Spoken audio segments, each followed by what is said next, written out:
Paz do Senhor, meus irmãos. Vamos nos colocar de pé. Vamos orar para iniciar a escola nesta manhã. Vamos falar com Deus.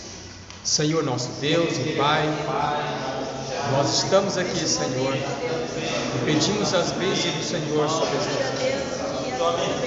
Pedimos o conhecimento, sabedoria do Teu Espírito Santo. O Senhor nesta manhã possa continuar falando através dos estudos, ó Deus, ministrado para os Teus filhos. Senhor, que ao aprendermos, possamos colocar, Senhor, em prática a palavra do Senhor. Senhor, o Senhor possa usar, Senhor, cada um dos irmãos para transmitir a palavra, Senhor, que serão ministradas, que eles aprenderão nesta manhã, Senhor. Pai, em nome de Jesus, que Teu Espírito possa nos instruir, nos dando, Deus, sabedoria, em nome de Jesus. Amém, Jesus. Pode sentar-nos. Deus abençoe os irmãos. E nós vamos iniciar o nosso estudo. O segundo estudo que vem trazendo o tema: será que nós iríamos a Nínive? Será que nós iríamos a Nínive? Esse é o tema da nossa segunda lição. Amém. Da nossa revista da escola dominical. E nós aprendemos, na lição anterior, a respeito de Jonas, que o Senhor havia pedido para que ele fosse à cidade de Nínive pregar a palavra. E teve alguns momentos que Jonas não havia obedecido a palavra do Senhor. Mas depois ele obedeceu a voz de Deus e foi fazer a missão que Deus havia designado a ele. E agora vem como tema da nossa segunda lição: será que nós iríamos a Nínive? Isso desde o início que o escritor já nos coloca numa decisão. Se fosse nós, será que nós iríamos ou teríamos ido à cidade de Nínive pregar a palavra de Deus? Essa mensagem nós vamos aprender que hoje, irmãos, é como aquela cidade: a destruição, a matança, tudo que não prestava naquela época, hoje continua. E a mesma mensagem que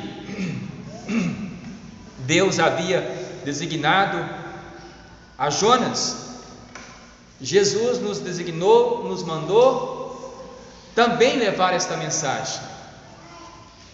Não pensa que é diferente. Hoje você precisa ter também coragem de pregar a palavra para as pessoas. De chegar em determinado local e pregar a palavra de Deus. Porque se você, como já foi mandado, levar a palavra e não for para livrar o sangue da pessoa da condenação, o que a Bíblia diz? Que somos culpados. Da mesma sorte que houve ali com Jonas, também, irmãos, será conosco. Deus não mudou, a palavra dele continua a mesma. A mensagem que ele falou continua aos corações de todos. Deus, quando mandou Jonas ir àquela cidade, Jonas extraviou para um outro caminho, foi para o outro caminho, fez uma jornada de uns 3.000 quilômetros, enquanto que uma outra seria 800 quilômetros. Isso é um contraste muito grande, né? Então, quando a pessoa ela desvia, irmãos, dá uma pernada muito assim à toa mesmo. Quando fica, desviando, nós não podemos desviar do caminho do Senhor, porque o caminho de Deus, o caminho do céu, não tem desvio. E para ganhar as pessoas para Jesus, a Bíblia diz que é sim, sim e não, não. Não tem desvio. Então, a palavra de Deus foi anunciada através de Jonas ali naquela cidade. Jonas recebeu uma mensagem muito forte: olha, em 40 dias Nínive será destruída. Veja só, irmãos, uma poderosa cidade e um simples servo de Deus que foi enviado para poder levar uma mensagem. Uma cidade que os irmãos já sabem que era uma cidade muito mal mesmo, tinha um povo muito mal, mas Deus capacitou Jonas para poder levar, e Deus nos capacitará também para levar a mensagem. O texto áureo: e veio a palavra do Senhor a Jonas, filho de Amitai, dizendo: levanta-te, vai à grande cidade de Nínive e clama contra ela, porque a sua malícia subiu até a minha presença. Jonas capítulo 1, versículo 1 e 2. O texto em classe também vou ler com os irmãos, que está em Naum, capítulo 3, versículo 1 ao 7 e o 11 ao 19. E o 11 e 19, que diz assim, está aí na revista, só você me acompanhar, tá? Eu vou ler aqui na Bíblia. Diz assim: aí, ai da cidade ensanguentada, ela está toda cheia de mentira e de rapina, não se aparta dela o roubo. Estrépito de açoito há, e o estrondo do ruído das rodas, e os cavalos atropelam, e carros vão saltando. O cavaleiro levanta a espada flamejante e a lança relampagueante, e haverá uma multidão de mortos e abundância de cadáveres, e não terão fim os defuntos, tropeçarão nos seus corpos. Por causa da multidão dos pecados, da muito graciosa meretriz, da mestra das feitiçarias, que vendeu os povos com os seus deleites e as gerações com as suas feitiçarias.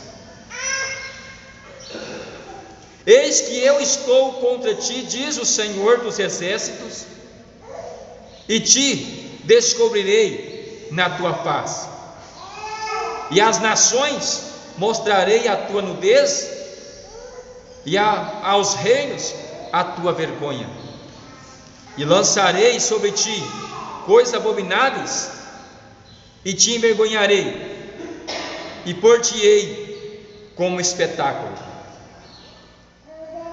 E há de ser que os que te virem fugirão de ti e dirão: Nínive está destruída.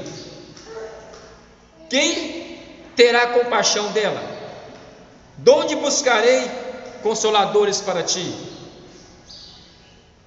És tu a melhor do que no Amor, que está situada entre os rios, cercada de água?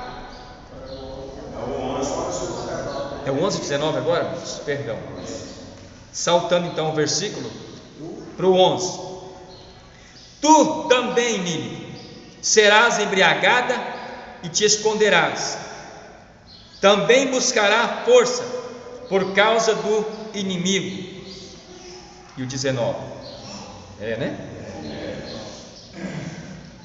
Não há cura para a tua ferida, a tua chaga é dolorosa.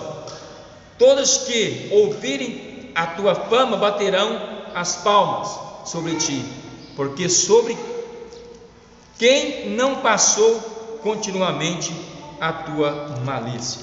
Uma pergunta. Aqui o texto é bastante claro. Deus falou com Jonas para poder ir pregar a palavra. E Jonas foi, anunciou a palavra de Deus naquela cidade. E aquele povo, os irmãos, conhecendo a história que foi falado domingo passado, arrependido, fez lá o jejum, ninguém comeu, ninguém bebeu, os animais, ninguém, nada. Aconteceu porque eles se vestiram de pano, de saco, humilhou até a cinza. O rei sentou na cinza lá, como diz a história. E Deus arrependeu daquele mal que havia dito que iria destruir aquela cidade. Só que tem uma coisa: Deus suspendeu a destruição. Porque enquanto o povo arrepende, Deus suspende da destruição. Deus não matou, Deus não destruiu. Deus suspendeu, parou. Aquele plano que ele estava no coração de destruir aquela cidade, havia quietado. Porque os irmãos vão ver, se os irmãos já leram, se não leram, vão ver aqui no texto, que depois de muito tempo, a grande cidade de Nínive foi destruída. Foi destruída porque passou aquele povo, e com certeza, irmãos, foi crescendo, foi ganhando espaço. E o estudo diz que aquele povo ficou numa situação pior do que a primeira. A maldade do povo foi crescendo, e Deus, irmãos, não aguentou aquilo.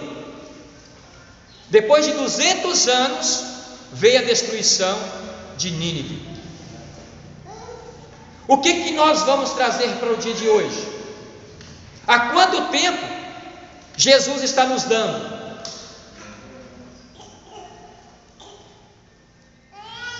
Quanto tempo? Já faz mais de 2000 anos que a palavra de Jesus foi anunciada, que ele viria. E a cada momento, irmãos, os anos estão passando, a volta de Jesus, a gente diz que ele está chegando, porque diz a palavra, se não abreviasse, muitos seriam, desviariam dos caminhos do Senhor. Mas enquanto Jesus ainda não veio, é porque ele está dando tempo para que o povo se arrependa da maldade do coração. Assim como fez lá com Nínive, suspendeu. Porque Jesus, ele vem buscar a sua igreja. Ele vem. A hora que o Pai, não sei de que forma os irmãos entendem, ou confiam, ou crê, a hora que o Pai falar é agora, ele vai aparecer nas nuvens do céu para buscar a sua igreja.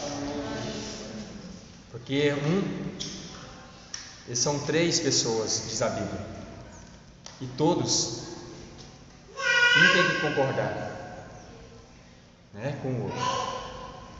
Então, quando os 3 estiver, como diz a palavra, em acordo de buscar a sua igreja, pode ter certeza, irmãos, que ele virá buscar a sua igreja. Tá? Ele virá. Só que a palavra de Deus foi dita ao coração de Jonas para poder ir anunciar a palavra, e ela também foi dita para nós irmos e anunciar a palavra de Deus, de Jesus. Não pense, irmãos, não vamos pensar que nós escaparemos do Deus vivo. Porque se Ele falou uma coisa para que a gente fosse e fazer, irmãos, foi uma ordem que Ele deu. Sabendo que com Jonas veio uma tempestade, um vento muito forte, né? E o barco, como diz aí o texto, foi a pique, né? Teve que jogar ele, os homens do navio teve que jogar ele no mar, porque ele reconheceu o tamanho do erro que ele tinha cometido. Não espere também Deus, não é amedrontando ninguém, não espere Deus te jogar numa cama, porque na cama você não vai poder fazer nada mais, tá? Não espere Deus tirar o nosso fôlego de vida, porque depois que tirar, irmãos, acabou. Deus nos deu o fôlego de vida para poder anunciarmos a palavra dele. Amém. Não é porque eu sou bonito, não, sou perfeito, que Deus está me deixando assim. É porque Ele quer que ainda anunciemos a sua palavra. Os anos estão passando e a gente vai possuindo riquezas, bens materiais, e chega o momento que a gente pensa que é porque somos bons, é porque sabemos negociar, é porque sabemos de muita coisa. Não, é Deus nos dando vida nova, nos capacitando para que a gente anuncie a palavra. É uma responsabilidade, irmãos. Irmãos, não foi o pastor que falou essa palavra. E às vezes, se fosse eu, você poderia até passar por cima de mim. Mas, irmãos, é aquele a quem vocês servem, irmãos. Foi Deus quem falou, foi Jesus quem falou para anunciar a palavra. Agora a nossa vida, ela é curta. E nós só preocupamos em trabalhar para nós, em fazer as coisas para nós. Se não for para nós, não está bom. Jesus fica em segundo plano, terceiro plano, em quarto e vai. Nós temos que ser primeiro. Eu queria, irmãos, plantar isso dentro do coração dos irmãos.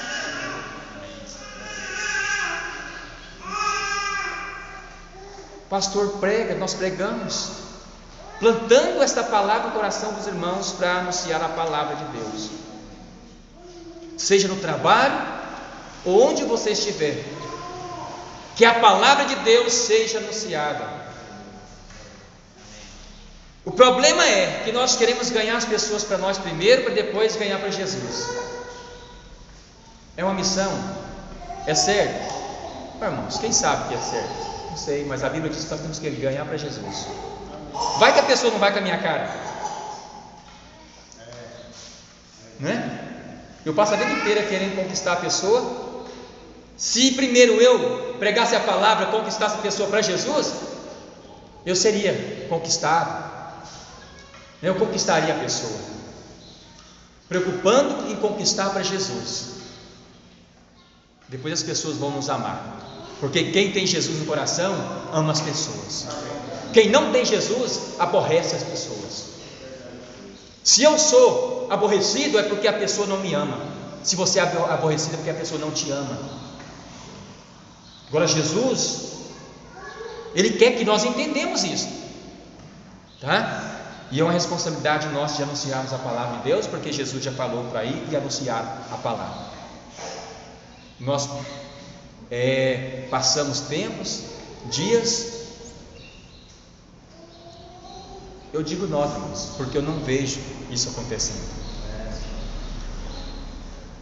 Nós temos que anunciar a palavra de Deus. A nossa igreja vai crescer, quer crescer, só que temos que trabalhar para Jesus. Amém. Não se importando com a situação Eu vou, evangelizo, convido as pessoas não vêm. Se não veio para cá, quem sabe foi para outro lugar. E você fez, anunciou a palavra de Deus, ganhou a pessoa. Mas a minha missão não é encher a igreja dos outros. Eu sou dessa igreja. Eu trabalho para essa igreja. Nós somos dessa igreja. A nossa missão não é ganhar pessoas para outra igreja. É missão para ganhar para Jesus. Mas a nossa missão é de conquistar um povo, para sermos unidos nesta igreja e subirmos para o céu. Preparar um povo, porque eu não estou preparando o povo da outra igreja. Nós estamos preparando o povo dessa igreja. Porque há momento que nós, irmãos, chegamos, sei lá, por medo, por vergonha. Quem sabe vergonha? Porque tem pessoas que têm vergonha de falar da igreja que ele é. Se tem vergonha, não é bom nem permanecer na igreja que ele é. E para a igreja que ele se sinta à vontade, que ele tem, aquela alegria, porque é uma catedral, é uma coisa maravilhosa, miraculosa.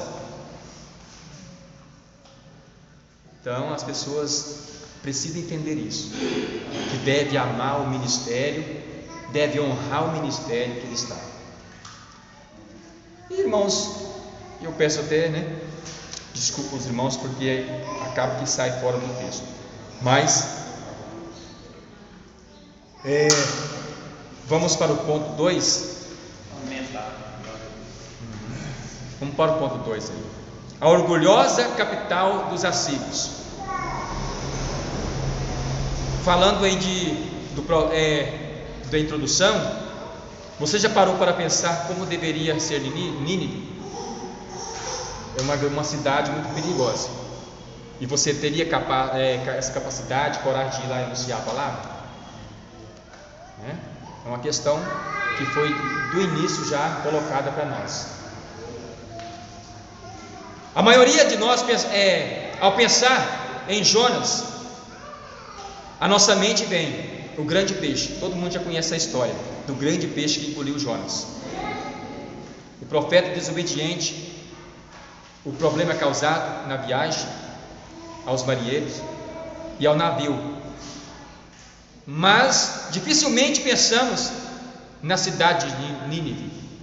Só pensamos nas preocupações que trouxe, as causas que trouxe.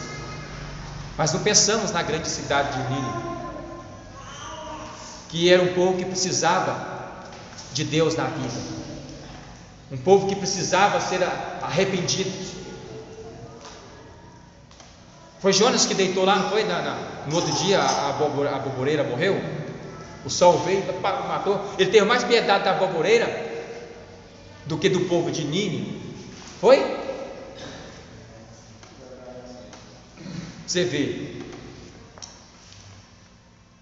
Afinal, o que ela era? Seu significado histórico.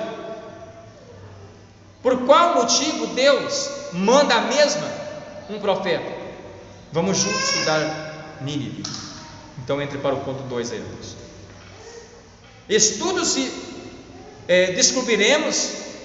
Estudos e descobrimentos arqueológicos mostram que a Síria foi habitada desde o início da era paleolítica. A vida sedentária teve início nessa região há 6.500 anos. 6.500 anos teve início ali. Nínive foi uma das cidades mais antigas da Mesopotâmia, à margem do rio Tigre. Algumas tradições históricas afirmam que Nimrod, bisneto de Noé, o primeiro homem poderoso na terra, Gênesis 10 e 8, parte para a Síria e funda a cidade. As cidades conquistadas e construídas por Nimrod tornaram-se centro de poder militar e foram conhecidas como sanguinária. Esse homem, cujo nome significa rebelde, tinha um espírito de caçador e matador. No tempo de Jonas, Nínive já possuía no mínimo 120 mil habitantes no tempo de Jonas. Então, eram muitos anos, né, que já existia essa cidade. Historicamente, o primeiro monarca que tentou a libertação dos assírios, dos babilônicos, Shamashi-Adad, foi terrivelmente abatido por Hammurabi, rei da Babilônia à época, em 729 a.C., no reinado de Tiglat-Pileser III, ou Teglater-Falazar III. Os assírios conquistam a Babilônia e começam a sua expansão. Imperadores se sucedem no poder como Sargão, Senaqueribe e Esarhaddon, tornando a Assíria um grande império. No reinado de Senaqueribe, a capital do império deixa de ser Assur e é transferida para Nínive. Irmãos, do outro lado tem a figura. Esse povo aqui, eles acreditavam em deuses, tá? Para tudo, como diz o professor meu, para tudo eles tinham um Deus. Eles acreditavam nos deuses deles. Eles acreditavam. Vocês veem até a figura que está aí. Nínive, a famosa capital do antigo império assírio, é mencionada no tempo de Hammurabi como sendo sede do culto da deusa Star, uma deusa muito importante para eles. O principal deus era Assur, diz aí o texto. O principal deus era Assur. Sendo semitas, os assírios tinham muitos deuses em comum com outras nações semíticas, como por exemplo os babilônicos.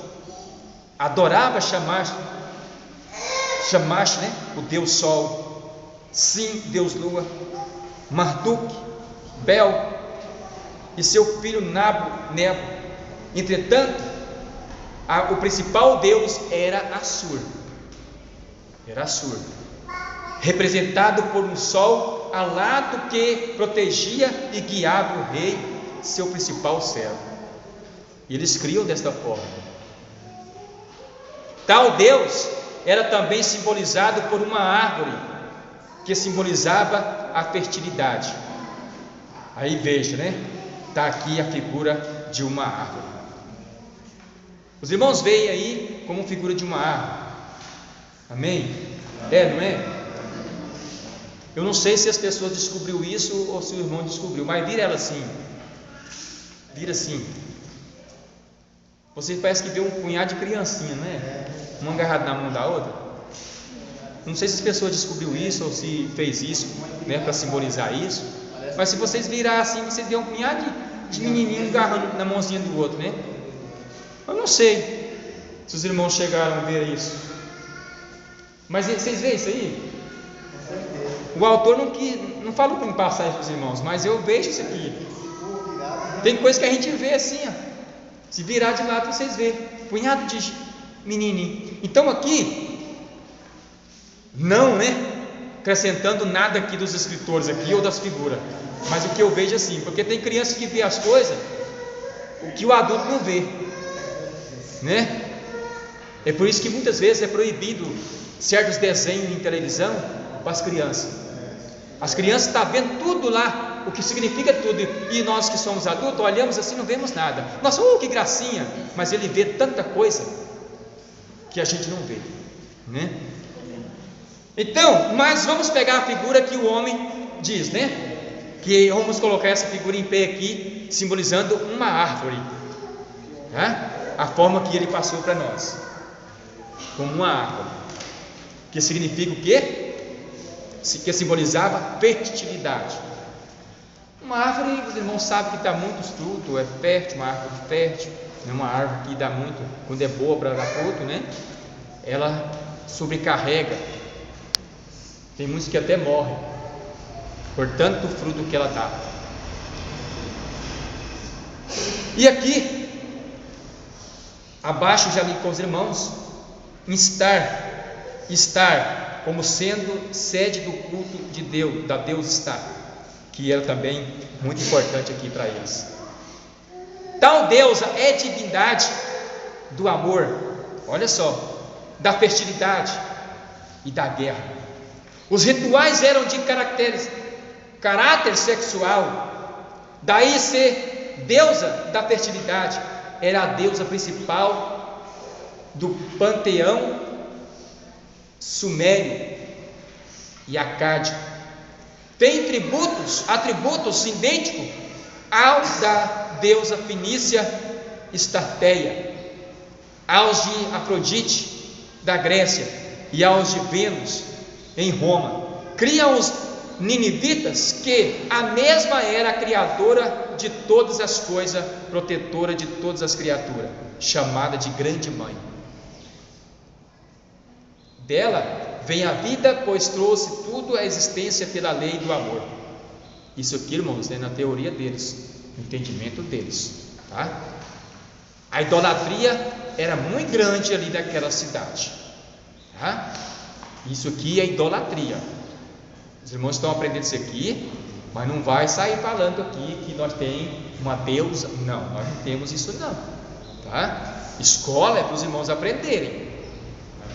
O nosso Deus é único e verdadeiro, tá? Pai de nosso Senhor Jesus Cristo e o Espírito Santo que nos capacita. Amém? Tem atributos? Criam, né, os ninivitas, que a mesma era criadora de todas as coisas, protetora de todas as criaturas, chamada grande mãe. Dela vem a vida, pois trouxe tudo à existência pela lei do amor, senhora sobre tudo que existe e que há aos homens a sua sobrevivência, saúde, paz, amor e felicidade. Até tem uma figura de uma mulher completamente, está nua, né? Uma figura nua. Nínive, nível cultural. Amém, irmãos? Culturalmente, a literatura assíria era praticamente idêntica à babilônica, e os reis assírios mais cultos, principalmente Assurbanipal, se orgulhava de armazenar em suas bibliotecas cópias de documentos literários dos povos vencidos e dominados. Em Nínive estava a maior biblioteca do império. Era tão grande o interesse de Assurbanipal pela literatura e pela erudição, que ao subir ao trono, reprimiu rapidamente um levante no Egito, conquistou a Lídia e Pérsia, e depois de consolidar o seu reino, entregou a tarefa da erudição até transformar-se no monarca mais poderoso e culto de sua época, e um dos maiores patrocinadores da literatura no mundo. Enviou escribas eruditos a Assur, Babilônia, Cuta, Nippur, Acade, Ereg e outros centros estratégicos ao longo e ao largo de seu vasto império, onde foram copiados e reunidos livros de argila, de astrologia, história, gramática, geografia, literatura, medicina e leis, como também cartas, orações, poemas, hinos, esconjuros, oráculos, dicionários, títulos de vendas de terrenos, contratos comerciais e registros legais, além de uma quantidade de outros temas de interesse geral específico. Todos os livros foram trazidos ao palácio de Assurbanipal em Nínive, onde ele não só o estudou ou cortejou, mas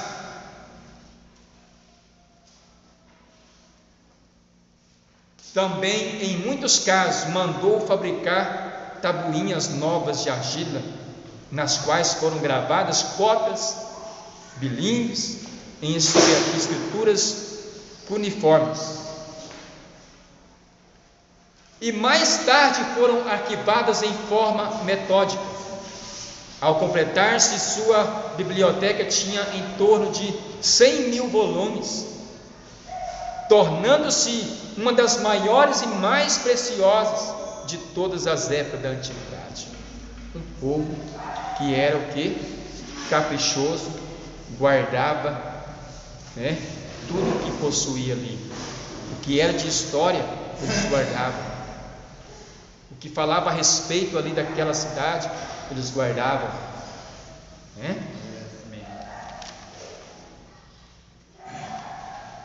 Isso, irmãos, às vezes hoje procura o que acontece na sua cidade, a gente não sabe. Se fizer uma pergunta, quando é que Mozarlândia faz o aniversário, eu acredito que tem muitas pessoas que não sabem,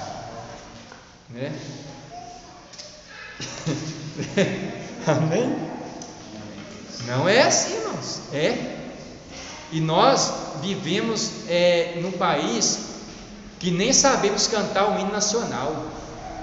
Por que isso? Porque não temos dedicação em aprender o hino nacional. Aprendemos tanta coisa, mas o hino da nossa pátria querida, o hino nacional, se a gente for pedir às pessoas, tantas experiências que eles fazem na televisão, cante um hino nacional, a pessoa começa a cantar e começa aquela bagunça. Tá? É importante também a gente trazer isso para o nosso coração, a gente aprender nessa manhã. O hino nacional, ele tem na harpa, não tem?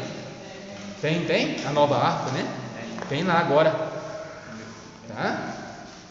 E todos deveriam saber esse hino, tá? Todos. Era uma população muito desenvolvida na arte da arquitetura. Veja abaixo uma pintura.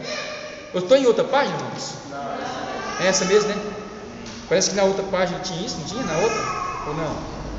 Era uma população muito desenvolvida na arte e na arquitetura. Veja abaixo uma pintura que retrata Nínive em seus tempos áureos. Então está aí uma figura, uma coisa linda, irmãos, uma figura muito bem feita.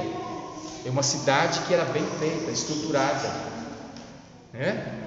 pelo que a gente vê aqui. Não era uma casinha qualquer, uma cidade qualquer, As pessoas lá construíam um murinho para proteger a cidade, não. Então, da antiguidade, o povo antigo, eles construíam muralhas para proteger as suas cidades. Vamos passar então para o ponto 2.4, Nínive, vida econômica, localizada ao lado de rios. Irmãos, entendendo aqui, estamos passando a estrutura da cidade de Nínive, falando sobre ela, o que ela era. Mas o que isso significa, o que traz isso para nós? Muito importante.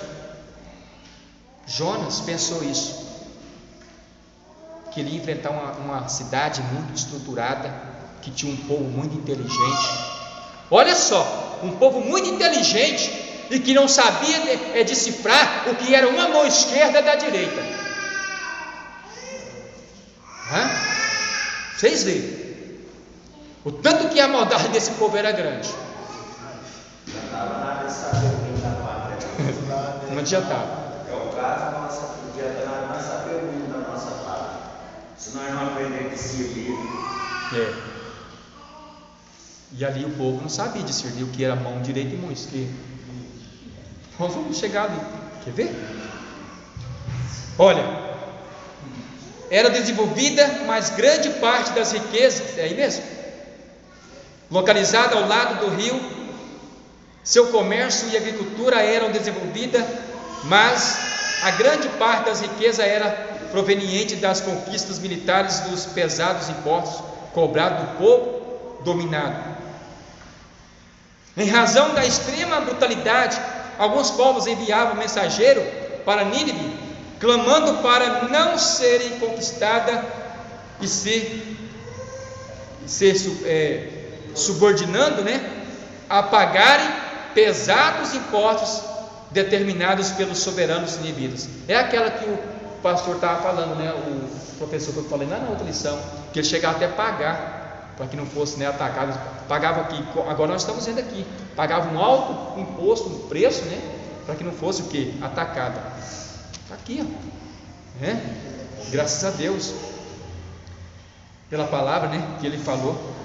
Olha aí, localizada a 450 quilômetros de Babilônia, sobre a margem oriental do rio Tigre e do outro lado do rio da moderna Mossul, no atual Iraque. Nínive era chamada a cuidar a cidade dos ladrões. A cidade dos ladrões.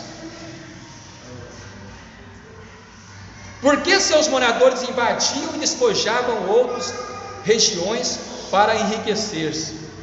Nínive teve uma história cheia de colorido, ainda que trágica, especialmente depois do 9º século a.C. Até a época de sua destruição final, diante do ataque de uma união de força encabeçada pelos Medos e Babilônicos, 612 a.C. Então era conhecido o quê? Como a cidade dos ladrões, E a palavra de Deus foi anunciada para esse povo, para que eles deixassem de fazer tais coisas. Nos dias do profeta Jonas, Nínive era uma cidade de grande importância e também uma grande cidade, tanto que Jonas levou 3 dias para percorrê-la. Jonas 1, versículo 2, 3, versículo 3. A sua população era calculada em 600 mil pessoas. Talvez não fosse uma cidade cheia de edifícios, já que continha grandes parques, extensos campos e casas isoladas. Quer dizer, não existiam as ruas com casas ligadas uma às outras, mas existiam muitas ruas a serem percorridas pelo profeta. Nínive, uma cidade fortificada. 2.5 aí. Estratégicos, militarmente, os ninivitas, por óbvio, construíram uma cidade fortificada. No seu apogeu, Nínive era imponente e impressionante. Sua muralha maciça de 12 quilômetros de extensão atingiu uma altura de possivelmente uns 30 metros. Então o povo construía, o povo trabalhava, viu? Em certos lugares a muralha tinha até 45 metros de espessura. Estranho, né, irmãos? Olha, por isso que eles construíam casa em cima dessas muralhas. 15 portões grandes davam acesso à cidade.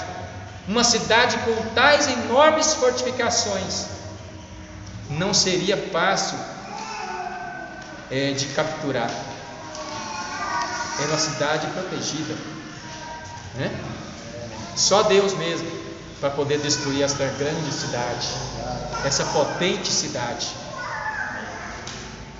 É como aquele navio, irmãos? Lá do Titanic, nem Deus destruía, Veio lá um iceberg, é isso? Partiu no meio. Então não tem nada potente para que Deus, né, não destrua. Nada. Veja as figuras que seguem e tenha uma noção. Abaixo, o pórtico de entrada da cidade. Então está aí a entrada da cidade, né? Formosura, tanto que era poderosa, né? Forte. Os portões. Então está aqui. Olha, passando para outra página, 19. Um dos dados, os elementos dessa poderosa cidade. O resultado é o relato de Sofonias. Conhece Sofonias? Tem o livro de Sofonias na Bíblia. Sabia que tinha?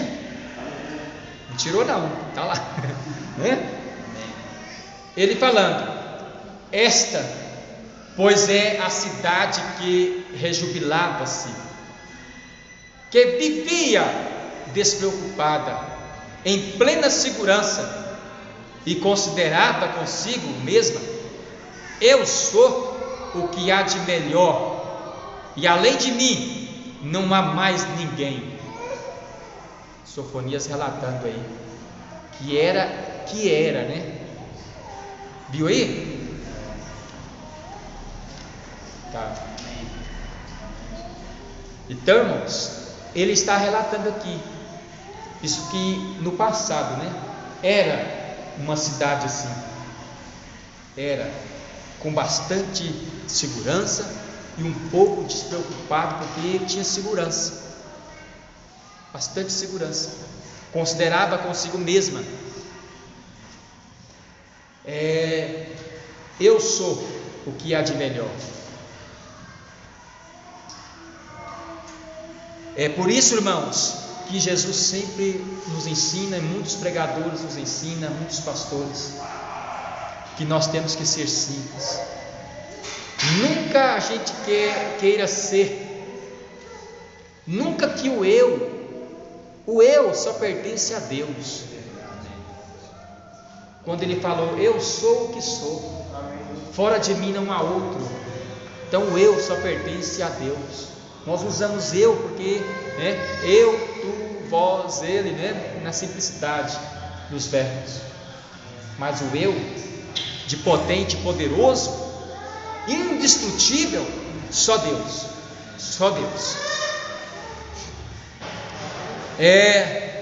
Não há descrição melhor do que se sentiam, como se sentiam os habitantes de Nínive. Não há descrição melhor do que era a grande conquistadora. Nínive, como Deus via Nínive.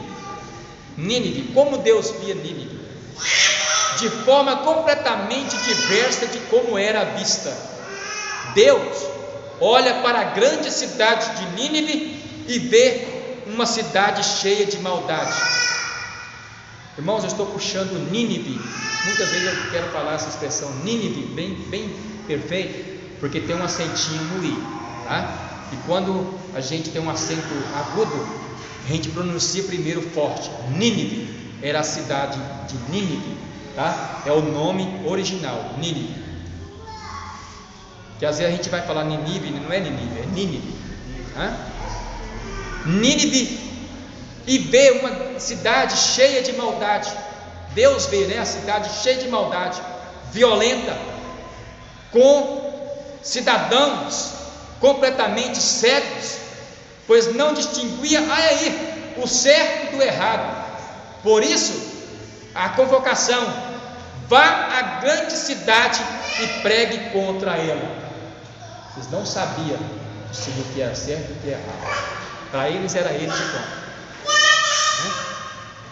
Deus ordena a opressão, a extorsão dos opressores ninivitas, após o domínio das cidades. Deus odeia opressão, conforme Sofonias 3, versículo 1 e Amós 4, 1. Deus condena a idolatria e imoralidade. Os ninivitas eram idólatras politeísta, e seus cultos estavam cheios de libertinagem e imoralidade. Deus condena a violência. Os ninivitas eram extremamente violentos. Em Naum, quando Deus promete destruir Nínive, ele a chama de toca dos leões, referindo a violência para com os povos vencidos e subjugados. Naum 2, versículo 11 ao 12. E por fim, Deus condena o orgulho. Os ninivitas eram orgulhosos ao extremo. Basta ler Sofonias 3 e 15, novamente, que os irmãos vão saber. Tá? É só depois os irmãos lerem. Amém? Amém. Então vamos, assim Deus ordena que Jonas pregue contra a cidade. Enquanto uns imaginavam que era forte, que era poderosa, Deus via uma outra visão de um povo violento, sanguinário, pervertido, idólatra, e que precisava ser convertido. Né? E nós, irmãos, temos que ver também hoje que o nosso país tem muitas pessoas idólatras, pervertido e pervertendo e fazendo os outros também se perverter. Tá? Muitos. Conclusão, irmãos. Após uma lição tão preciosa como que acabamos agora de receber, surgem duas questões. Primeiramente, qual a probabilidade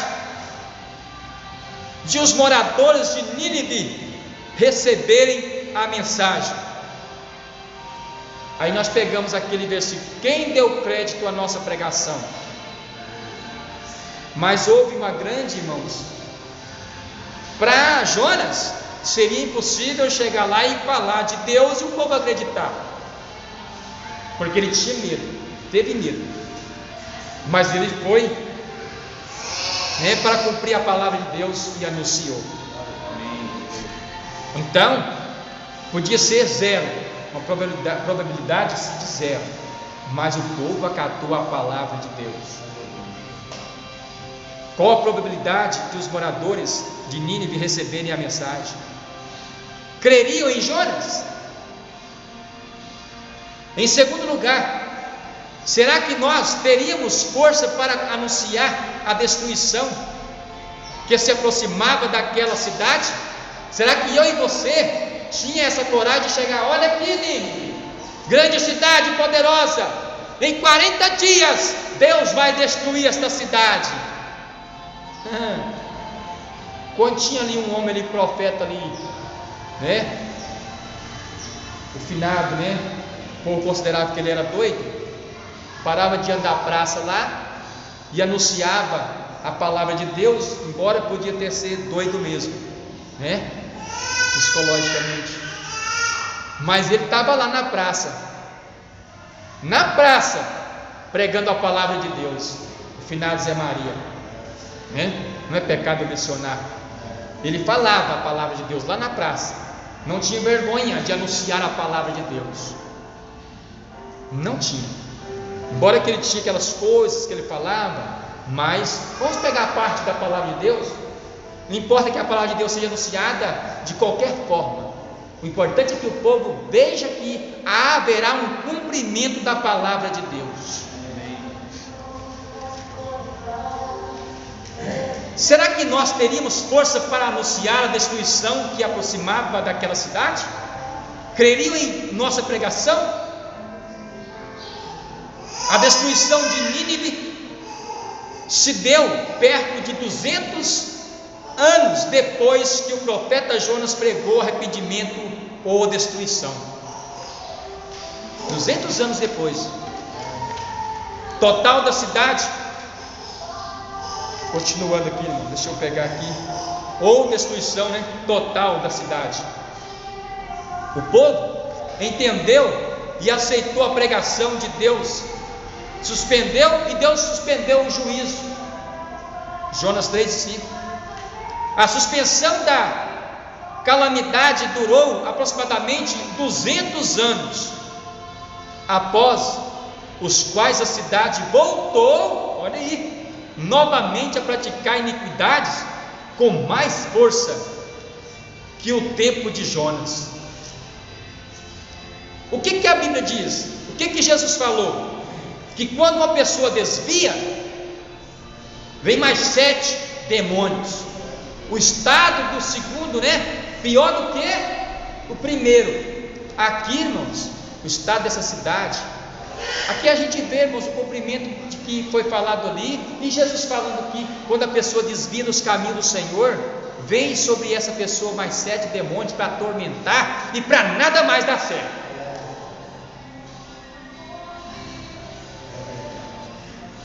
Deus é maravilhoso, irmãos. A profecia de Jonas foi literalmente cumprida pela ação combinada dos Medos e Babilônia, 606 a.C. Por fim, é bom que saibamos que diante da nossa atual civilização maldosa, a nossa civilização, irmãos, maldosa, ímpia, idólatra, sanguinária, também estão os olhos do Senhor, e melhor, não sobreviverá a nossa geração. A nossa, o quê? A melhor sorte, Também estão os olhos do Senhor, e melhor sorte não sobreviverá a nossa geração, caso não nos convertamos a Ele. Qual que é a diferença, irmãos, do nosso país, da nossa cidade, com a cidade de Nínive? Sanguinária, ladrões para todo lado, há uma matança, há uma destruição, idolatria. Qual que é a diferença, irmão? Não tem aqui diferença. Então, Jesus virá cumprir a sua palavra. Ele vai cumprir a sua palavra. Ele vem buscar a igreja lavada e redimida no sangue do Cordeiro. Ele falou que vem, e ele vem, tá? Ele vem. Assim, não nos esqueçamos, todos pecaram, todos pecaram e destituídos estão da glória de Deus. Romanos 3:23. A vida exterior de alguém, roupa, carro, conhecimento, dinheiro, fortuna, saúde, não são prova de que ele possuía um bom relacionamento com Deus. Não.